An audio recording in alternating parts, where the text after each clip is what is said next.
All right, we are. Ooh, Jeez Louise, we are live, and we don't have to listen to that. That was ridiculous. Welcome to the first ever episode of Fame or Fallout. This is kind of an off-brand version of that, even because typically we'll be talking about like gossip or pop culture.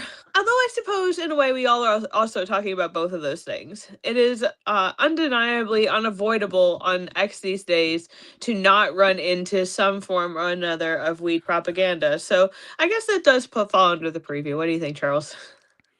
That sounds good. Yeah, we're going to talk about that. We're gonna talk about it. We're gonna so I think the only way to have the conversation is to kind of like, everybody knows how I feel about weed. Why don't you tell people, Charles, where you come from and all this Yeah, before we get into the representation in pop culture? I think my humble opinion is an important one because here's why. I come from the old days back in the 90s and the early aughts and all that, where that's where I grew up. And I was very much a milk toast kind of fence sitter on most things. I certainly have my Christian roots, which kind of formed some opinions here and there, but mostly on moral things. When it comes to a lot of other things, there's just a milk toast opinion in the middle. I believed everything I was told that was just normal, including things like, red meat causes heart disease. And so my thoughts today now have that background. However, in 2015, 2016, I started to realize that so many things that I understood as just true might not be actually. And sometimes the opposite's true. And one of the first things was I can't trust the media. They just lie to you. They lie to you like I was always told, politicians and lawyers. Well, now I'm starting to think the media lies more than both of those two groups combined. Maybe not, politicians, but lawyers certainly. Anyway, so I've always had the milk toast opinion that I was told to have on things like marijuana, and now all those past things are not. I don't assume them anymore. So, one thing I've certainly come to realize in more recent times, compared to when I was younger, is the question of um, uh, one of the big ones is morally speaking, is it morally licit as a Catholic, say, to do marijuana? And the reason why it might not be is because there is no tipsy. There is like Mhm. alcohol, there's tipsy. Like being a drunkard's sinful, right? But being tipsy, having a few drinks, maybe even being just a little bit light drunk might not be sinful. Um, so that's why alcohol's fine, but not marijuana because there is no tipsy. There is no middle of the road, high. You're either high or you're not. Right. And well, that's just not true.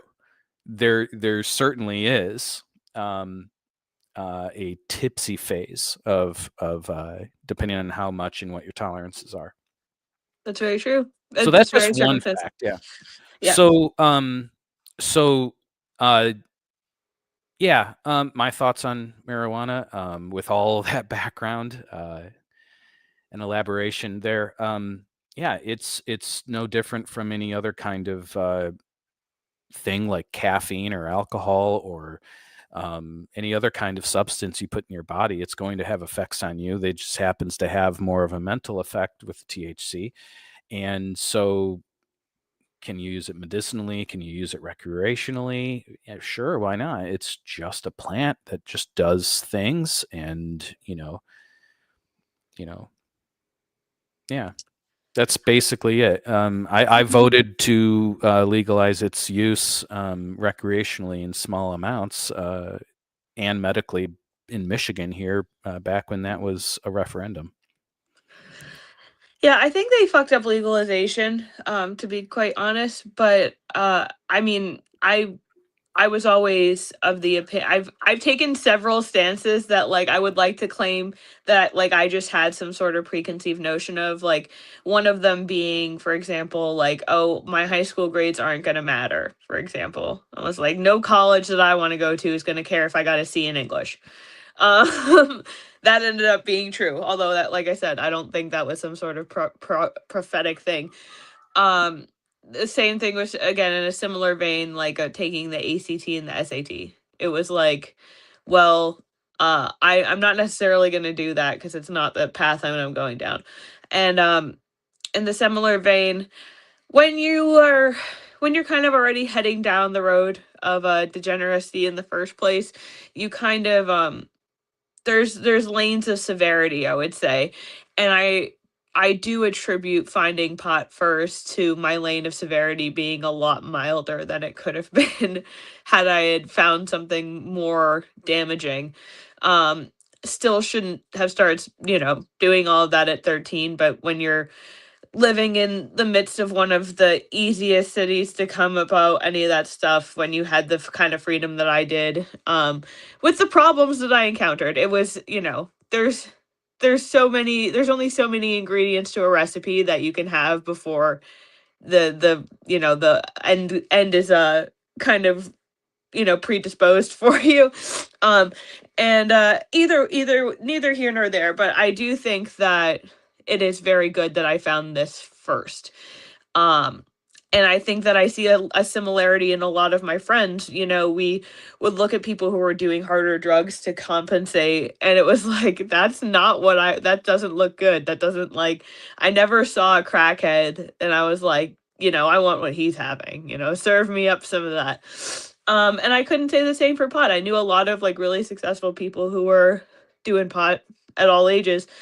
And I actually, speaking of pop culture, this is more um on the educational side of entertainment, but I do remember, um it was the end of elementary school, so it was like 8th grade when we started watching these films about drugs. And this was in the beginning of when they used to, when people started coming out, like their faces would be masked and they'd have the glasses on, and they'd talk about like, well, pot can be medically blah blah blah. Like, I started hearing whispers of that in the like drug info like stuff that we did in high school. So that was like the whispers of it. And reefer madness is kind of already blown over at this point. Like, you're either pro or you're against it. But the real problem at the time is more like getting busted with it. You know what I mean? You don't want to, like, that was always a pain. I knew plenty of people who got busted and had fines and stuff. Um but further than that, I think that I've learned over my time, especially working in the industry, there are great benefits and there are downsides. Um, there's a lot of different elements of weed culture, for example. I'm sure you could agree with me, Charles, that are trash. You think of like, the Harold and Kumar. Not everyone, like Harold and Kumar are considered like They're the the upper. stereotype. They're not. They're like the professional stereotype. You know what Yeah. I mean? There's Harold and Kumar, and then there's Cheech and Chong. Yeah. Harold and Kumar still wore suits and ties and went to a job every day. You know what I mean? So that, I feel like that was kind of, they tried to polish it up, but still they were like the bumbling idiots, because like, how do you not know how to look up where White Castle is? You know what I mean? Like, it's just stuff like that, and it's just like one moronic thing after the other.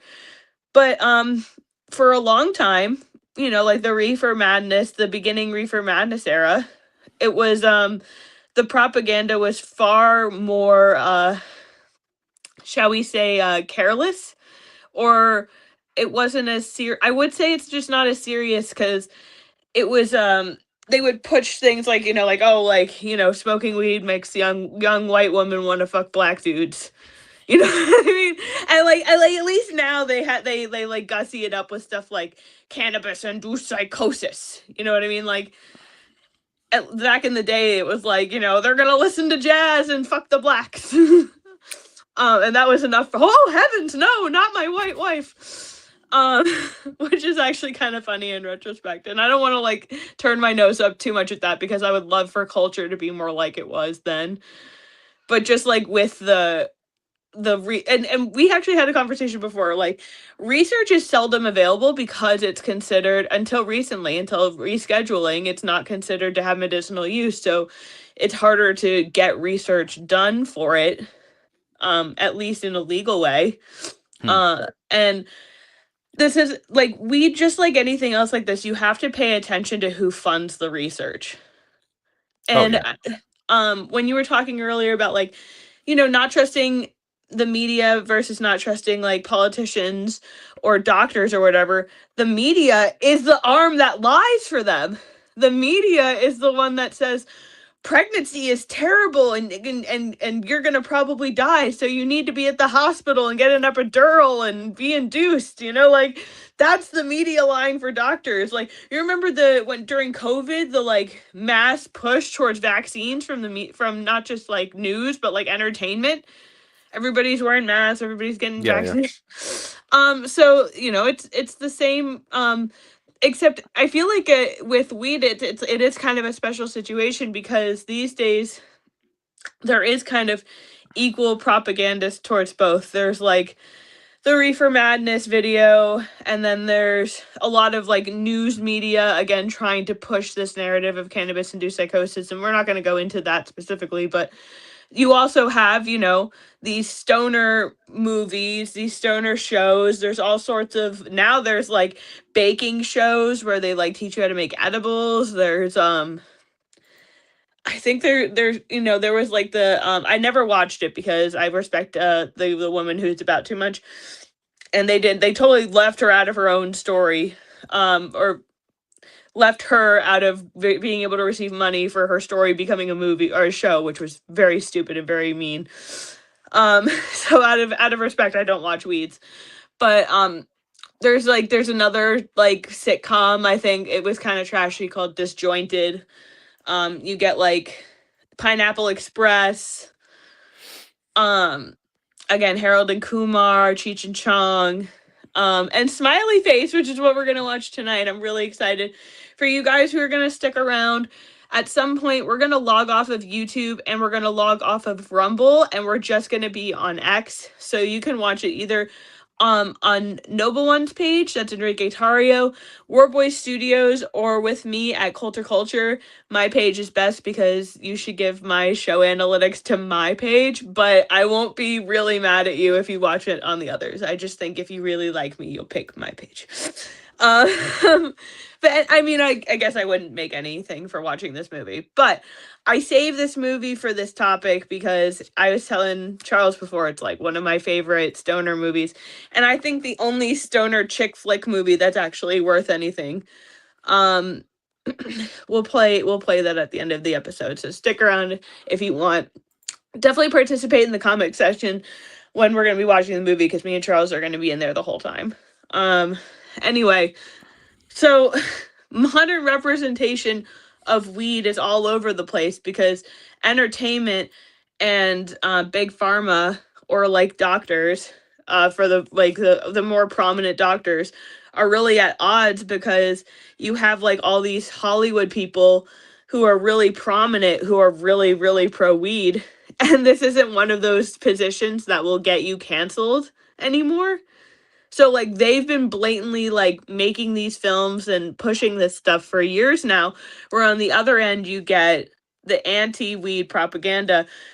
And again, like, I'm not going to sit here and tell everybody needs to be smoking weed all day every day. I'm not going to say that in the hands of adolescents it's a good thing. Um but what I will say is that if people are out there trying to put on band-aids, there are certainly more harmful band-aids than THC. And having it be so unavailable that it's literally illegal, like you could go to jail for it, I think is just insane. Um it doesn't there's no evidence to indicate that it's more harmful than having caffeine over the counter Tylenol. Like, I um, I want to add if someone is doubtful of it, I had this thought myself.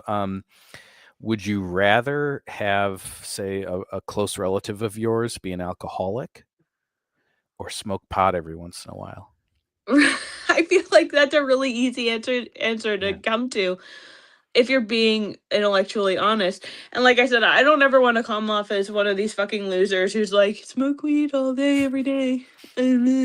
Like there are so many elements, like the gang culture element to weed. It sucks. It really puts a damper on the rest of the movement. And I mean, even going to legalization, if it was medically legal the way it initially was in California, a lot of the problems we would be encountering wouldn't be a problem. I mean, public consumption would be the biggest problem, to be quite frank. And I respect that. I understand, just because I enjoy the smell and just because I don't mind it doesn't mean it's not a very strong and offensive odor to other people. And I get in trouble with that, for that opinion, with even a lot of stoners. Like they just think they should be able to light up wherever they want because now they have their smoking card or whatever. I'm not going to pontificate about reasons people smoke in public, but I do think that it's a bit selfish, and I think that most of the public apprehension would ease up at least a little bit. I don't know. Um, Yeah, I I think definitely agree with that. If a group of people don't want to have the smell in their, fill in the blank area, then you don't have a privilege to smoke where you want. So you got to go with what the majority mob rule. and that's fine. There can be designated areas. That's I think that there needs to be more honest representation in pop culture, because I feel like they just have like kind of the extremes. Whereas there are thousands of people who are just like blue collar workers, they're normal average people, um and like they get home at the end of a long work day and they unbutton their tie and they put dinner on and they fucking light a joint and they chill. Like that's extremely common, but you wouldn't know by looking at them that they would even partake. And I think that that is way more common than any of the more well-known like stoner archetypes. Like I think more than the like spaced out loser who's living in his mom's basement, more than like the quirky alt girls. I think there's just normal people who like, want to take the edge off every once in a while. And some take I mean, like you see that with the growing popularity of weed beverages. Did you see that they're going to start selling those in all sports stadiums basically across the country? Oh, wow. No. Like, because people that would rather have a weed beverage, go figure, get a little Yeah. stoned and just chill. Not so hard on your lungs, not more than a the ingestion of a joint. You just chill. Um, and that's like I said, I think that's more the common ground than any of these extremes. But it's all we see because um that's what the anti-weed narrative represents, as far as like the push to like, oh, it makes you crazy, it makes you lazy, it makes you dumb, and then in the worst case it makes you fucking psychotic. And then on the other end it's like um kind of just like they're nice and all, but like not reliable. And like there's so much more of a middle ground. um yeah, that's what I genuinely believe. And I think that if pop culture represented that, it would be too boring. I think that that's the reason that it's not portrayed that way. I think that if people realize that like there's nothing is there the equivalency of like watching a person wake up in the morning and make themselves a cup of coffee, like that's about as much as it's going to affect your day. You know what I mean? Like not everyone is this character who just like eats too many edibles and just like fucks about the rest of her day. You know what I mean? Like that's not the commonality. And that's boring. That's why that doesn't get depicted like that in entertainment. Yeah. Well, I've I've seen a couple of pothead movies before. Like I think I remember I watched that Dude, Where's My Car? I've seen that before, for example.